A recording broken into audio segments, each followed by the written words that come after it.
Монгол улс 2012 оны авилгалын эндексээр Шийдлийн засгийн газар сүүгээ цуцлах уу гэсэн олонний ярианд цэг тавьж Монгол Ардын нам хариуцлага хамтдаа үрж ажлаа үргэлжлүүлнэ гэдгээ аль биесээр мэдгдлээ. Намын ерхий нарийн бичгийн дарга Мөнхбат мэдээлэл хийх үеэр энэ яриаг ардчилсан намаас гаргаж аваад харамсаж байгаагаа илэрхийллээ. хамтарсан засгийн газарт орсон цаг хугацаа буюу 2014 оны 12 сараас хамтарсан засгийн газарт байгаа хугацааныхаа хариуцлага ачааг үүрнэ. Ачааг үүрнэ, хариуцлагыг нь давхар үүрнэ. Тэрээр мөн хэлэхдээ 2012 оны сонгуулиас хойш төрийн алдааг Монгол Ардын нам үүрэхгүй гэж мэдгдлээ. Энэ хугацаанд улс орны хөгжлийн ач холбогдолтой нийт төслүүдийн ажлын хэсэгт ажиллагчдын 3/1-ийг Монгол Ардын намаас бүрдүүлсэн нь байр сууриа илэрхийлж оролцох боломжгүй хуваарлалт байсан гэдгээр тайлбарлалаа. Гэхдээ шийдлийн засгийн газарт хамтарч ажиллаж байгаагийнхаа хувьд алдаа оноогоо адилхан үүрнэ, харин ардчилсан нам ганцаар бие даасан тоглолт хийхгүй байхыг хүслээ. Монгол Ардын нам малчдын тэтгэврийг гарах насыг 5 жилээр найшлуулах, ахмадуудын тэтгэврийн зээлийн хүүг бууруулах.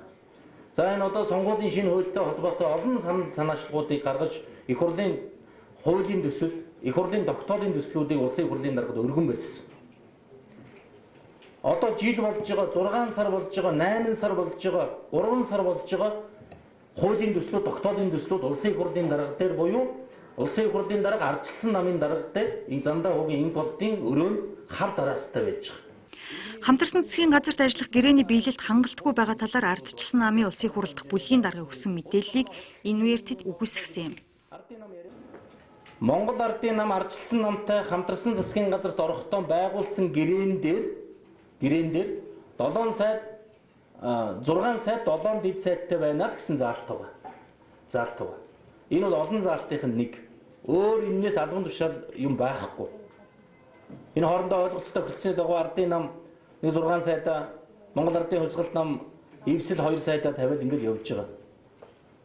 Энэ 6 сайдыг томилсон нь одоо гэрээний зал 100% биелсэн гэж ингэж дүгнж байгаа бол ардчилсан нам ч гэсэн бүх сайдуудаар тавьсан шин. Ийхүү шийдлийн засгийн газар ганхахгүй ардчилсан нам Монгол Ардын нам хамтдаа эдийн засгийг хүнд байдлаас гаргахын төлөө ажиллах юм байна.